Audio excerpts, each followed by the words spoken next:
This is the golden question.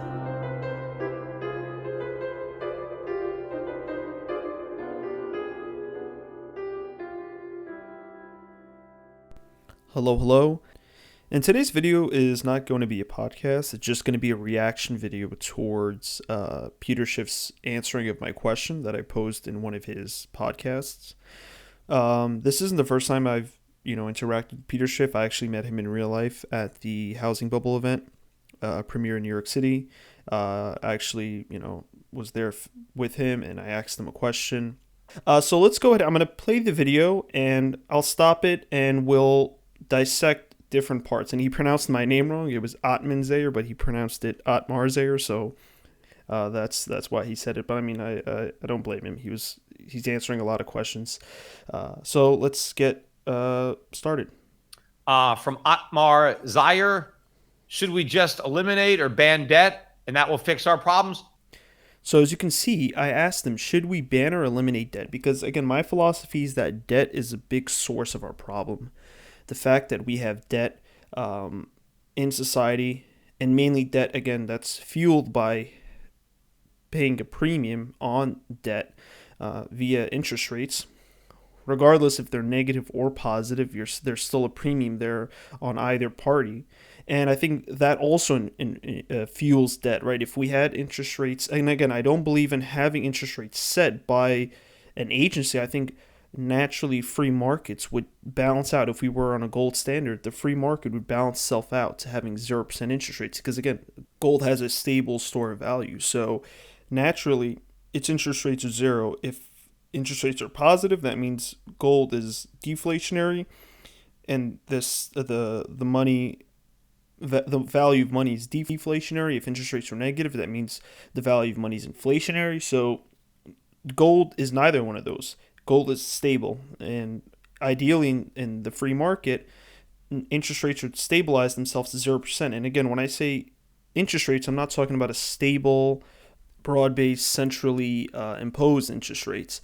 I believe that there should be a market naturally tends to bring itself to its own interest rates, and that interest rate is actually 0%, because the value of money is stable. It's not positive, right? It's not increasing over time. It's not decreasing over time. So the question I posed to him was, debt is the source of our problems. Why not advocate to eliminate or to, and again, I sort of use the word ban because, again, I do believe that naturally free markets tend to not use debt. People will naturally start to buy things from their own savings. The only reason why we have debt to begin with is because we have a fiat currency and a Federal Reserve that issues its currency, prints it out of thin air, and that issues debt and credit to the system, and that then justifies there being an interest rate. So ban wasn't the right word, but essentially I was asking, why don't we try to eliminate debt? Why don't we advocate for a free market that's debt free? Because essentially a free market will naturally tend to fall itself into a line where there's no debt and interest rates are 0%. I mean, government shouldn't be borrowing, right? I mean, to the extent that government wants to pay for something. So initially over here, he's going to start by claiming that government shouldn't be borrowing, right? So government shouldn't have debt. At least he doesn't think that society in all should remove debt, but he believes that government at first shouldn't be able to use debt. But you can see what happens. Shouldn't be borrowing, right? I mean, to the extent that government wants to pay for something, it should raise taxes to pay for it. And if the public is not willing to finance it, then the government shouldn't do it, right? We should not be borrowing. Now, I would say that if the government or a government is going to borrow for infrastructure, let's say they're going to borrow money to build a road, then to the extent that maybe you have a toll on the road and you can collect tolls and you can use the toll money to repay the debt. So you can see how he tracks back a little bit of what he said. He strongly believed that government shouldn't have debt, right? He says, of course, government shouldn't have debt. But then he says, wait a second, no, you know what, maybe a little bit of debt is okay. So you can see how he tracks back a little bit of what he said. And this is where I disagree with him. I mean, first of all, does he not believe that government should be responsible of roads? I mean, don't you think that a free market could establish its own roads, right? At least maybe to the extent that government does control the system of roads, bring it to at least a city level or a state level, right? Bring it to the smallest level of government and disperse it out rather than having a federally imposed, uh, road system. This is where I sort of disagree with him because at first he says something. He said government shouldn't be acquire debt, but then he says, "Oh wait, if government does it to for infrastructure, I mean, is there any other sectors of government that he justifies debt, or is it just infrastructure?" And if there are other sectors, I mean, isn't this the reason why we got into the mess that we're in? People, a long time ago, they had debates and they were trying to justify reasons to enlarge government. Oh, wait, but government needs to do this, so therefore it needs to borrow. Government needs to do this, right? So then, the government couldn't suffice the funds enough from the citizens, right, by taxation, because obviously nobody would support that. Therefore, the government has to go into debt to sort of fill in the gap of that missed revenue that it can tax. But if we prevented the government from going to the debt, no citizen would be dumb enough to give 80% taxes towards the government. And in that case, the size of government, right, naturally tends to stay at a very minimal level because that's the level that people would want to sacrifice portions of their income towards. Depending on the terms, rather than just raising taxes on everybody, because some people might not use the bridge or the road. So you can put the toll, but you don't get the tolls until people actually use the road. So we borrow the money today and then we pay it back with the toll revenue, which would make. And again, this is also an important aspect that he says about terms. I think when you loan somebody money, there should be it's a contractual agreement, and there should be requirements for what you do with that money. Now, ultimately, I do believe that there should be 0% interest rates because, and again, the only people who would really give loans in a free market economy that I envision are, relatives. You're giving your family member some money to loan him and he's going to pay you back. Or if you loan your friend some money and he pays you back, right? There is no interest involved in there.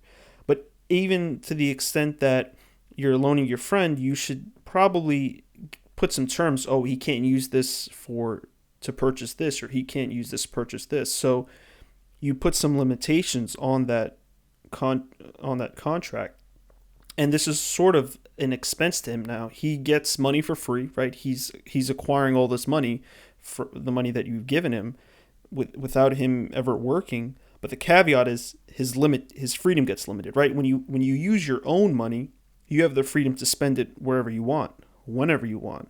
But when you use somebody else's money, to the extent that you are, there's going to be limitations because now you got to use the money that way that he wants it. So let's say there's a friend who's struggling.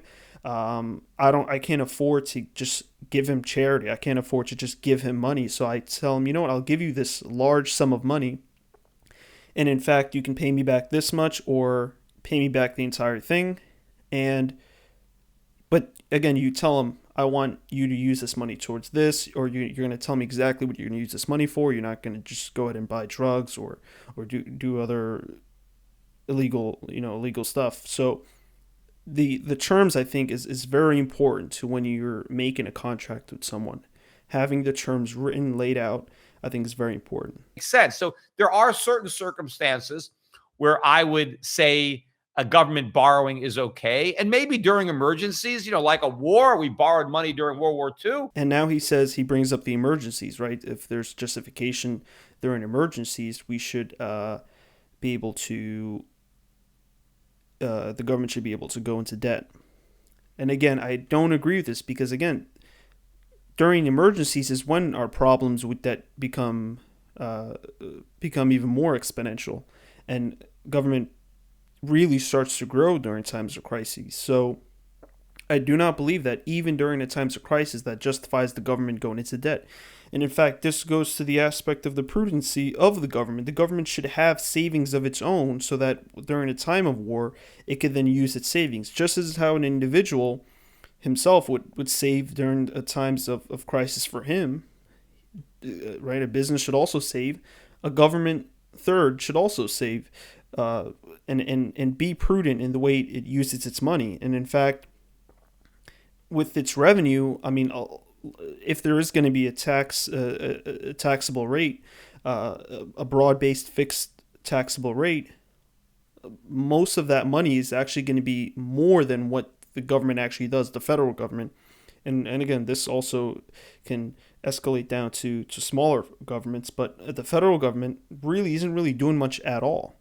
And in fact, even at a 2% broad-based fixed rate, or even 5% or some low amount like that, the government is going to have excess revenue because its expenses are very minute. And with those excess revenues, the government should save its money so that, again, during times of war, during times of a crisis, it could then use its savings to help the populace if it chooses to do so. I mean, okay, I mean, there's a war, we'll pay it back after the war, but during peacetime, for normal government expenditures, if you can't tax for it, then you shouldn't do it. If the public is not willing to pay for it, then the public shouldn't have it, right? So there should be no government borrowing. But as far as the private sector, sure.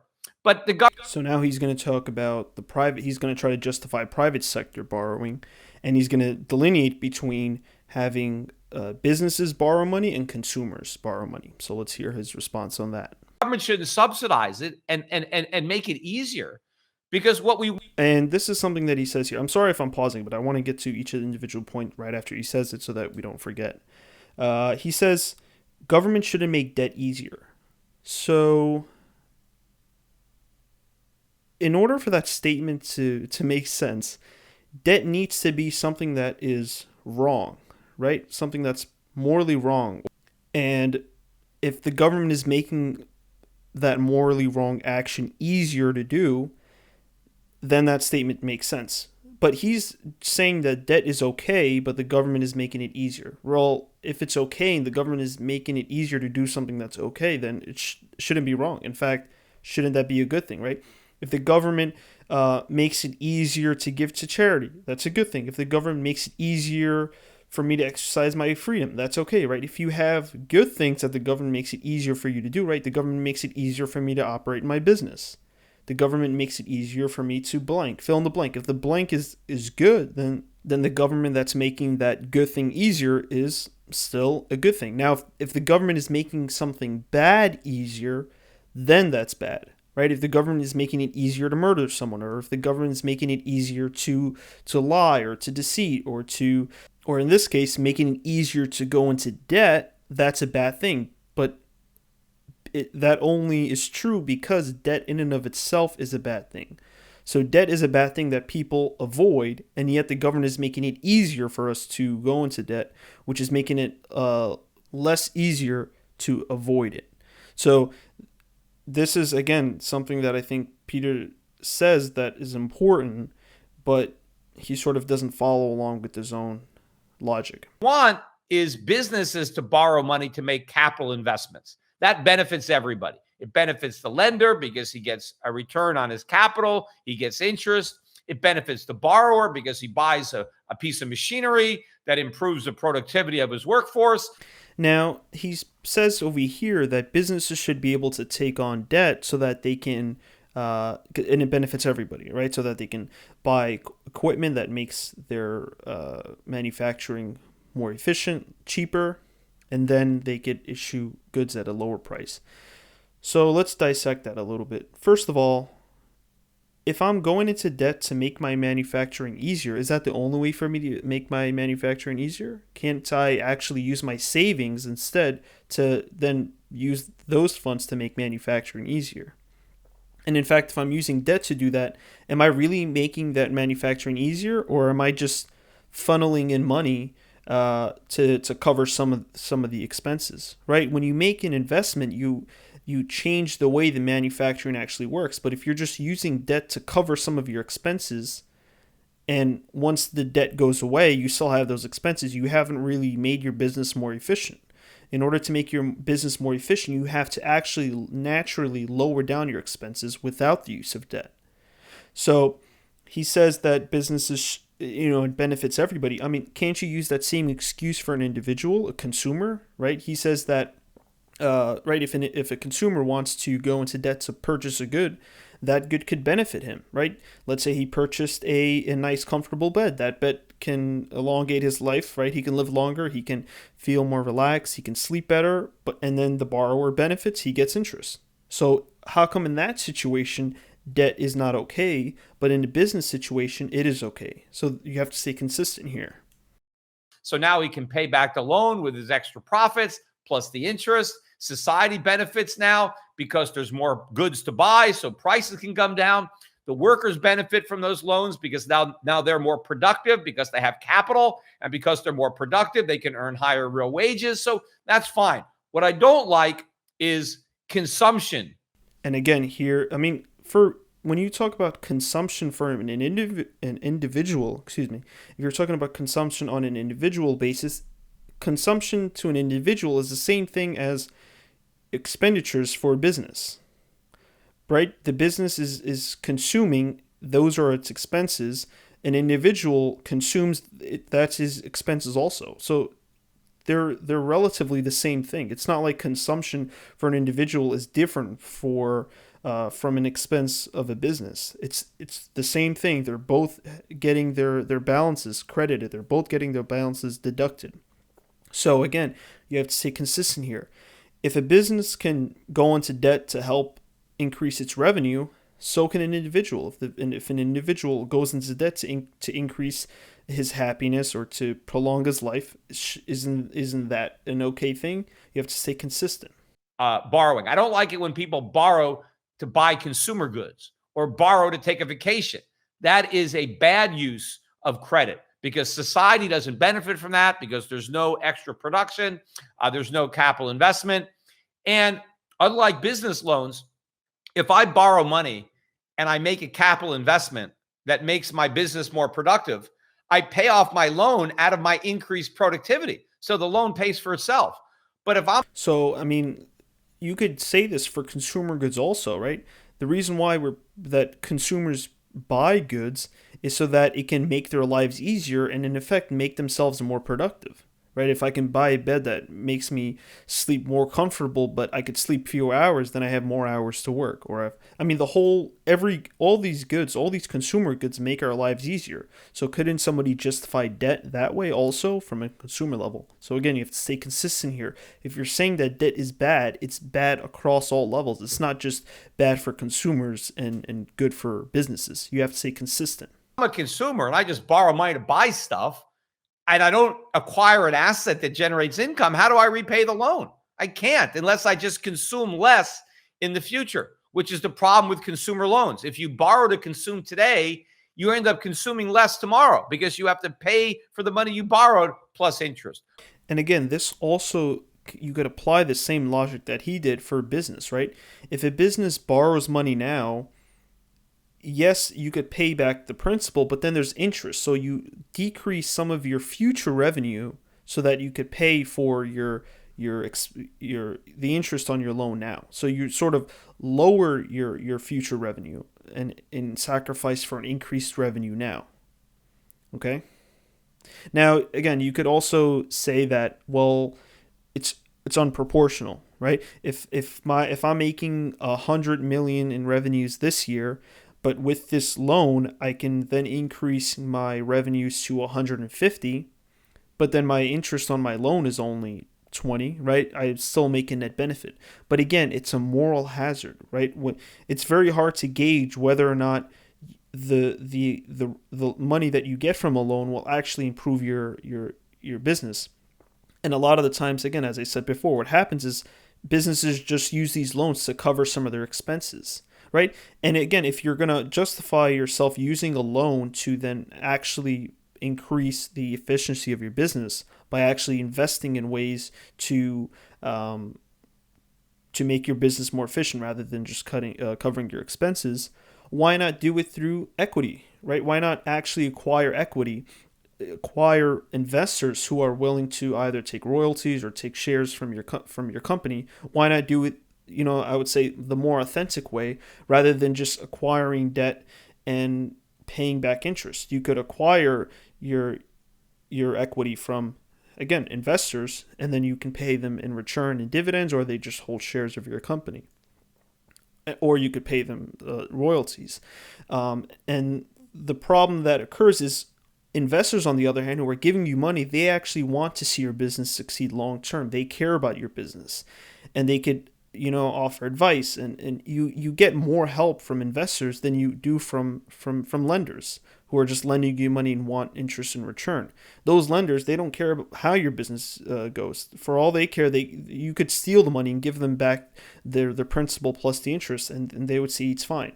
So lenders don't care about your business. They'll just give you the money and do whatever you want with it. As long as I get my interest, I'm fine.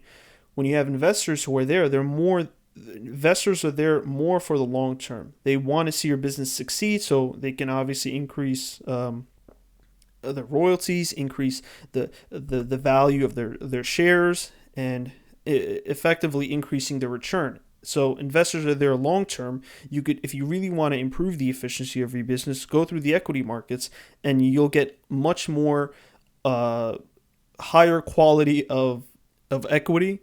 And when you look towards the debt markets, right? If you're using debt instruments, you get much cheaper quality of capital, and you sort of, all you're worried about now is, oh, how do I get money back to my lenders? You're sort of beholden to your lenders now, instead of being actually caring about your business long term and trying to increase its revenues for the long term. But the free market will sort all this out. The government doesn't have to ban consumer loans, just stop subsidizing them, and the market will raise interest rates on those type of loans, which are much riskier, and then there'll be less of them. So he says government should stop subsidizing consumer loans. But you just said that business loans are okay. So what if the government subsidizes business loans? I mean, that's a big portion of what the Fed is doing now. I mean, now it's starting to subsidize consumer loans, but back, during the '08 crisis, what it essentially did was finance and subsidize business loans, right? All these loans were going to businesses. So is it okay for the government to subsidize business loans, but not okay to subsidize consumer loans? Again, you're not staying consistent. So I think that's it. He answers my question there, and then he moves on to the next question. So again, I did talk a little bit controversial about my theory on interest rates and on a gold standard, how gold shouldn't offer you return, and so therefore there really is no set interest rate in the market. It's sort of 0%, but again, I say that loosely. I don't mean 0% as in you can easily acquire debt and you don't have to pay back your any interest. What I mean by 0% is, first of all, it's 0% because not a lot of people are acquiring debt, right? If it's 0%, if a lot of people are acquiring debt, interest rates start to go lower. So negative interest rates means, all right, there's too many debtors and not enough savers.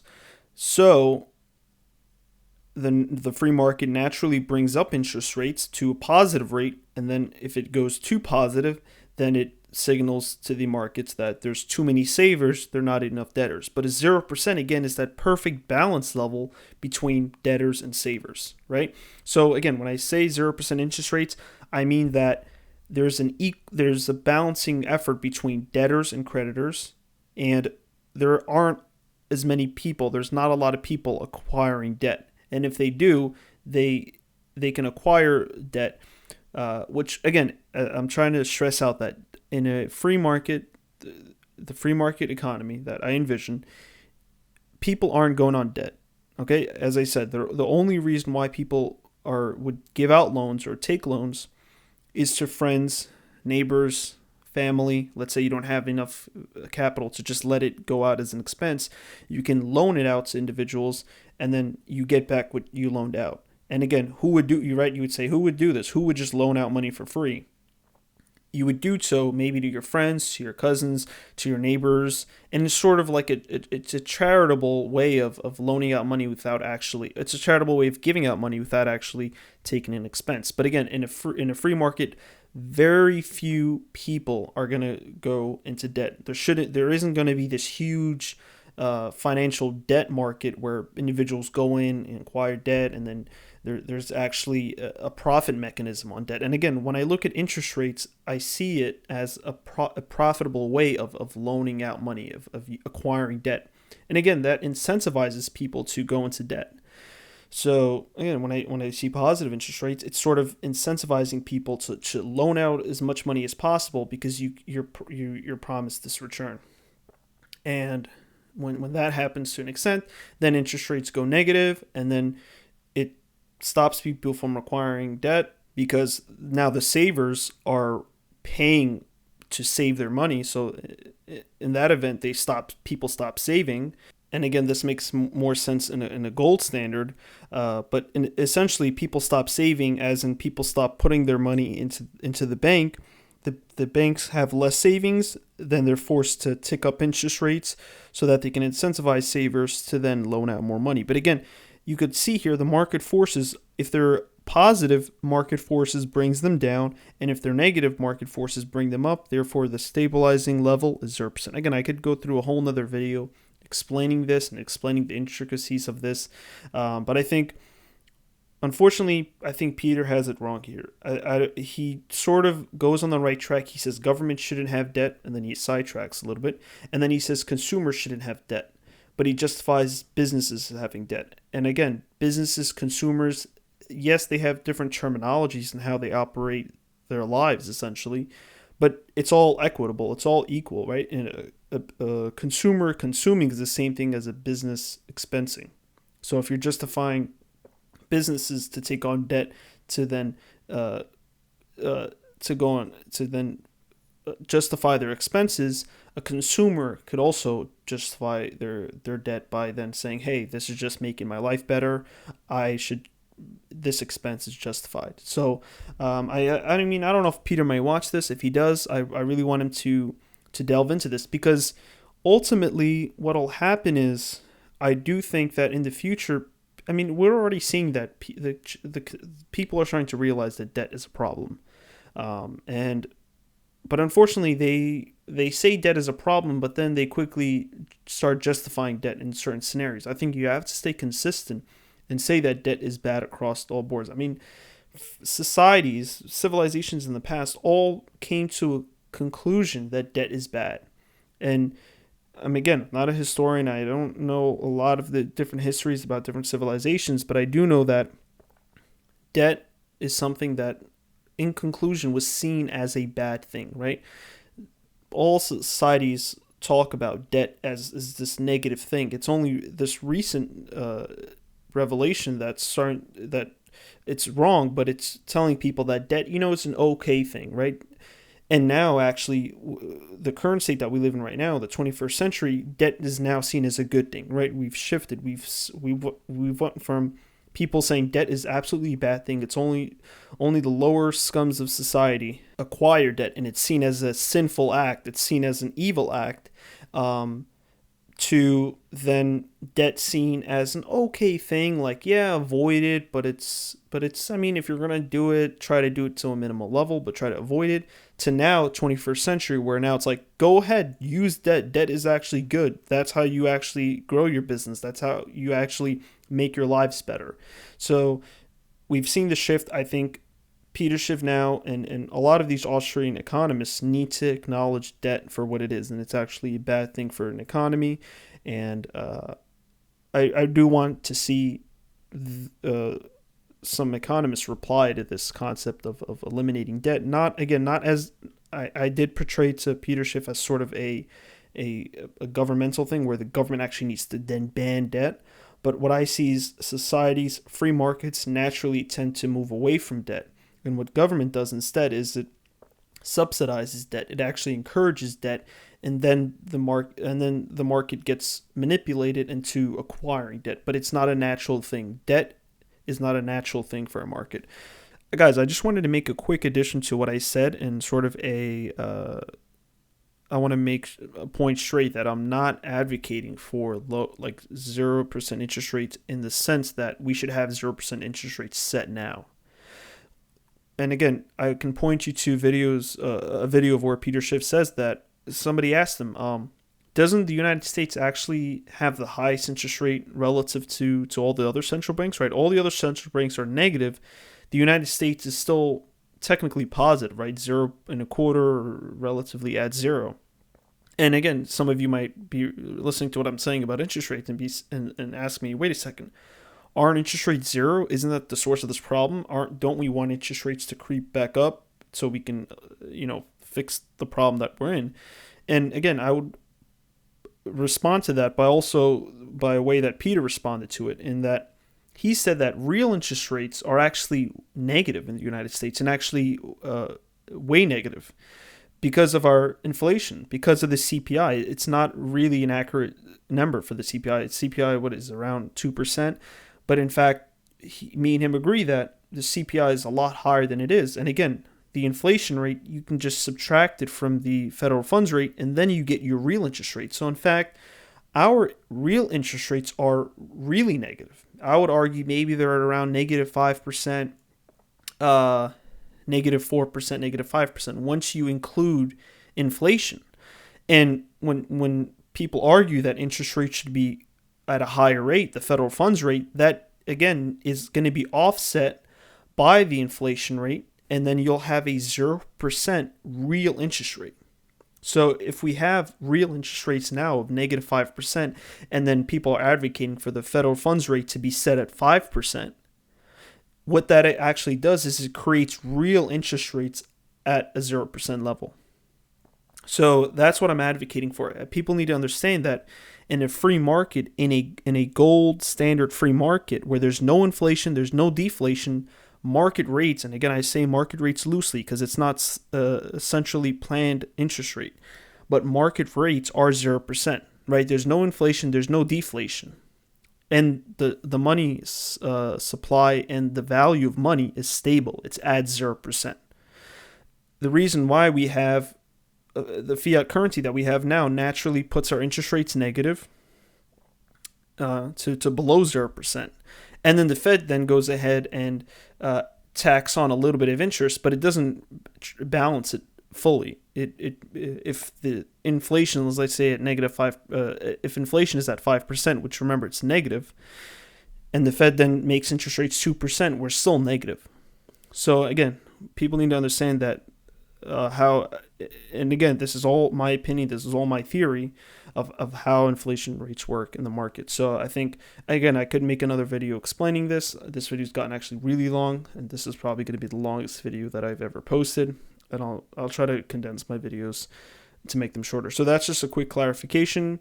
And now I could actually officially end this video. So stay safe, guys.